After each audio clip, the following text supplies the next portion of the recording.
us this afternoon on our 2023 NCAA Division I Men's College Cup preview press conference. I'm Matt Holmes from the NCAA. I'll be your moderator this afternoon. Just ask if you would like to ask a question in the press conference. Just use the raise hand function, and then I'll call on you when it's your turn to go. But we are starting off today with the head coach of the number 5 seed, West Virginia, head coach Dan Stratford, as West Virginia is making its first Men's College Cup appearance in school history. Coach, if you just open with a statement and your thoughts on the Mountaineers headed to Louisville for the Men's College Cup.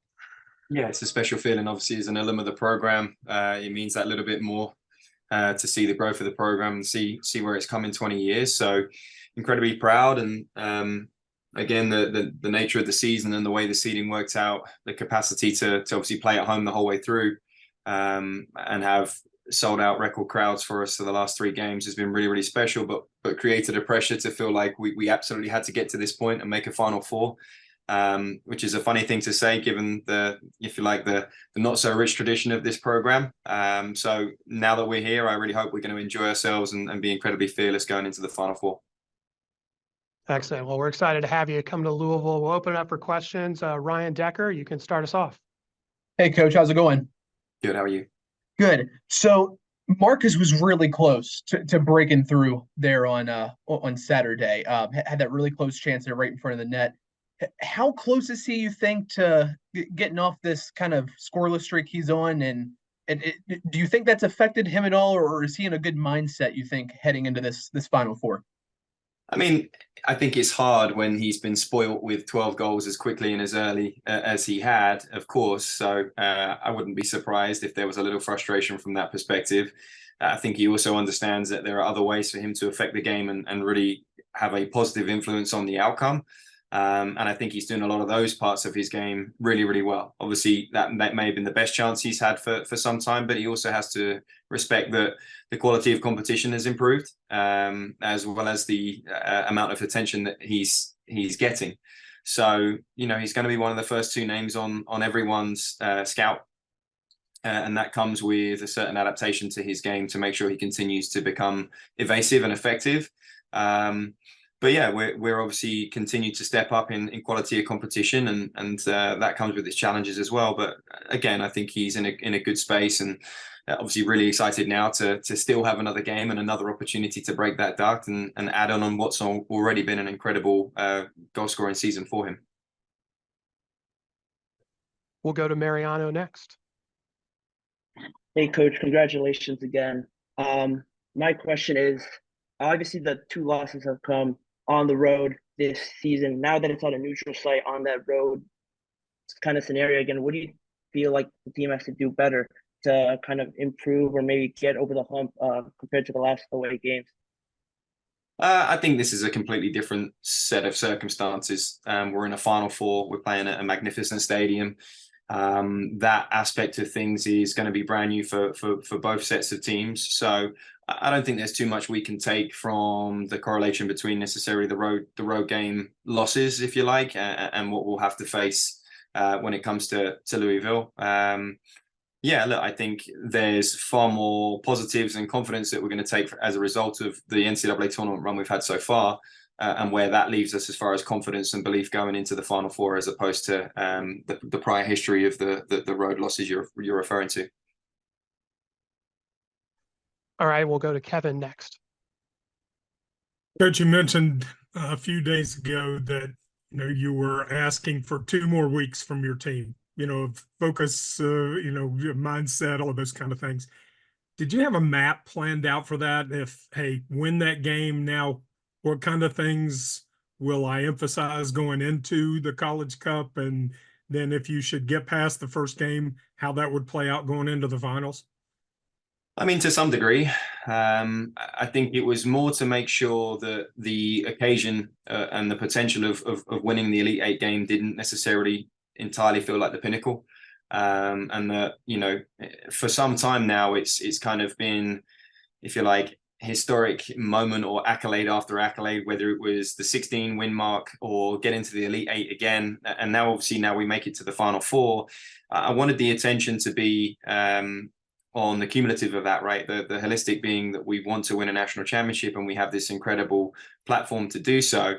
So the idea of them simply applying themselves the right way for 2 weeks sounded to me quite feasible, quite attainable for the players. And again, we broke that down into how many games, how many training sessions in that period of time, hopefully to help them understand that it's quite a realistic, achievable thing, especially when our standards have been as consistent as they have throughout the season. So what we're asking for is very much something they're capable of.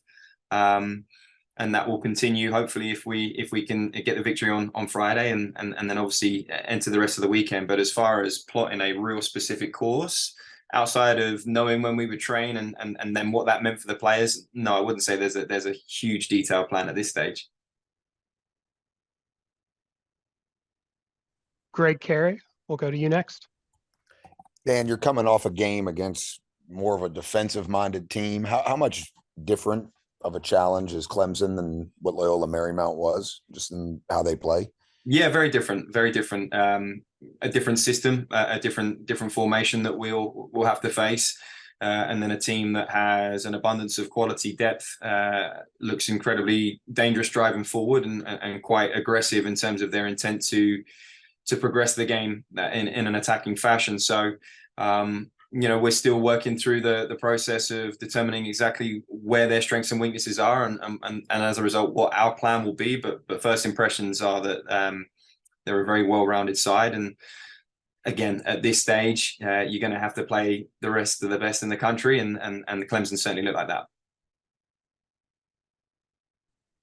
Michael Griffith, we'll have you go next. Thank you. Coach, obviously you guys making history going to your first College Cup, West Virginia. Clemson are going to their 10th, also making some history for themselves. How much does that sit in your guys' minds? Have you talked to the guys about that? Obviously they know what kind of program they are, anything like that? No, not necessarily. I think Clemson are ahead of us as far as its tradition and obviously the capacity to create the platform where they have sustained their success. We're an aspiring program that want to get to 10 College Cups and have that type of tradition here as well. I think the ambition of the young men that I get to work with here understand that and really feel like the job isn't quite done yet. So, as I mentioned before, we know we're going to have to play quality teams. We already have. But, whether this was Clemson's first or 10th, I don't know that plays too much of a role when it comes to this weekend. Perhaps you could argue if there's still players remaining from that 2021 group that obviously have that experience, that may play a slight role. But I think right now our guys are just excited for the opportunity, excited to get to Louisville and looking forward to, the capacity to showcase what we can do here at West Virginia. We'll go back to Ryan. Dan, I guess kind of on that note, with you guys making your first trip down there to Louisville, obviously the first time playing in the stadium, first time being on the stage, do you or your staff reach out to anyone throughout the sport and just kind of get their thoughts on the best way to attack the week, the best way to attack the field as far as the playing surface goes? Do you reach out to anyone and try to get some insight in that regard? No, I don't think so. I think we've done enough research to know what the surroundings are going to look like and feel like. I actually sent a few pictures to the guys today just to say get familiar with where we're going to be for the next 2 games, right? And making sure that they're reminded that the intent is still to be there for a very long weekend. I think there's other experiences that I have had within the Division II level that allow me to be fortunate enough to have been familiar with this type of platform or stage for now the 6th time, right? We did this 5 times at Charleston in the 6 years there I was there as an assistant and head coach. So it's more the way that you manage your players. The occasion, regardless of the size of the stadium or the field or different things like that, it's the occasion, it's the event, it's the way that you manage the individuals and the group. And do they need added motivation and excitement? Do they need a calming voice in the room? We'll need to make sure we really get our finger on the pulse of how the players are feeling and to kind of react accordingly to put them in the best possible place to go out and really enjoy and embrace what Friday is going to bring against Clemson. Mariano. Coach, just on that note about, enjoying the moment, soaking it up, how much do you allow yourself to enjoy the moment, soak it up, because this is your first time there, and it's a historic thing for the program in general.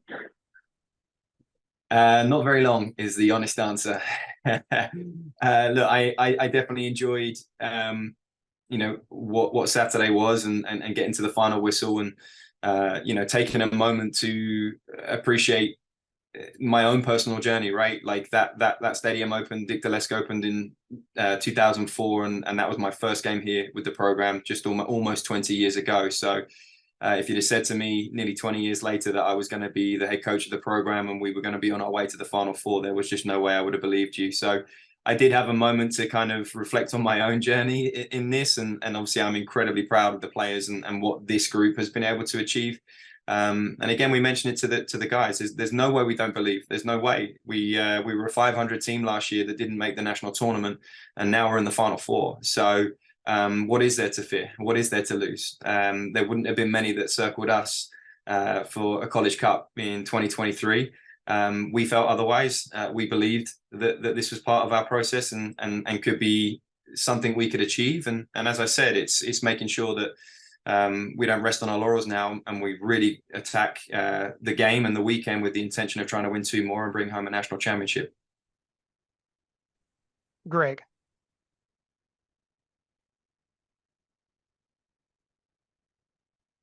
Sorry, I don't have another question. I just didn't have my. Oh, that's all right. That's all right. We'll go to Michael and then Kevin. Yeah, Coach, you just have a real quick update on Luke and maybe his chances that he'll be able to go on Friday. Yeah, I know he was far more mobile today. So X-ray came back clean, MRI came back relatively clean. It's a bit of an ankle sprain. Obviously, he's working overtime to make sure we're reducing swelling and pain. And yeah, today was a more encouraging sign in terms of his mobility and capacity from that standpoint. So definitely day to day at this point. Hard to say whether it's 50-50 or swinging either way right now. But I know he was in good spirits today, and I think a little more encouraged with his capacity and mobility today after what was obviously a challenging second half and that aspect of the weekend, knowing that anytime you see a player who's been with the program longer than I have, one of the last 2 players that I inherited here from the 2019 group, and so influential to this group, so influential with his play.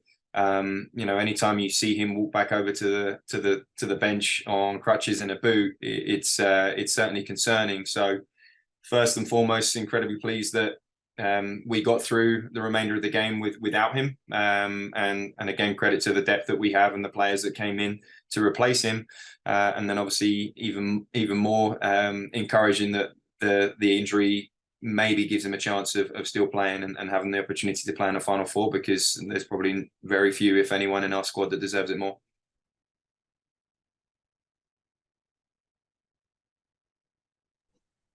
Kevin, did you still have a question? No, Michael asked my question. Perfect.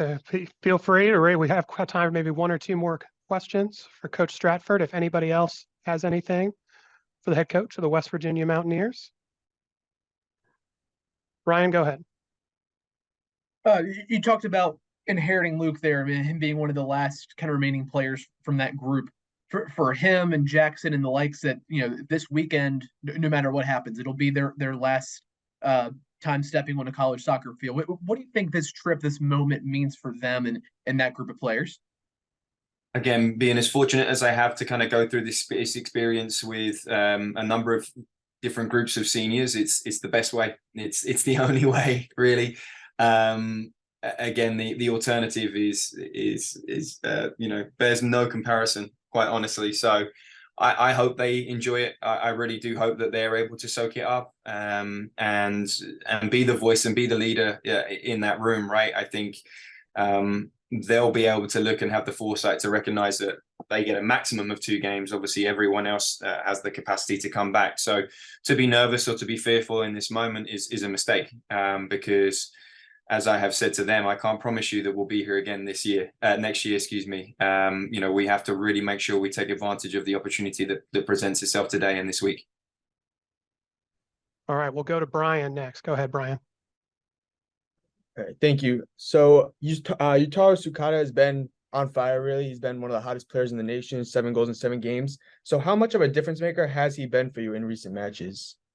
The biggest difference maker, clearly. Seven, yeah, as you mentioned, 7 goals in 7 games, and I'm really pleased for him. This year has been a really, really wonderful kind of evolution for him.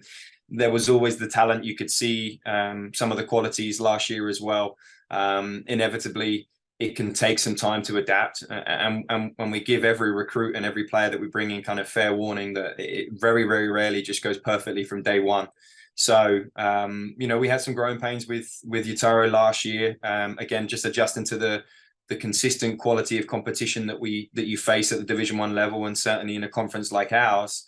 And it got warmer and warmer, if you like, in terms of his performances. And then this season, he's just kicked on. But I think the biggest difference between last year and this one is just his level of comfortability in our environment, how well he gets on with the rest of the guys. There's a comedy value to Yutaro that we didn't necessarily see last year. He's a very, very funny kid, and that's kind of been brought out just as he's got more comfortable in the environment. And I do truly, truly believe that players that are happy, players that are comfortable and confident in your environment, you generally will get the best of them, or have a far better chance to when it comes to the on-field stuff. So we've continued to push him, and I've continued to push him just because you can just see how talented he is. He can do things with the ball that I've not seen at this level, and never had the luxury of coaching before. So you almost get frustrated because there's so much in there and you just want to unlock it and tap into it every single time.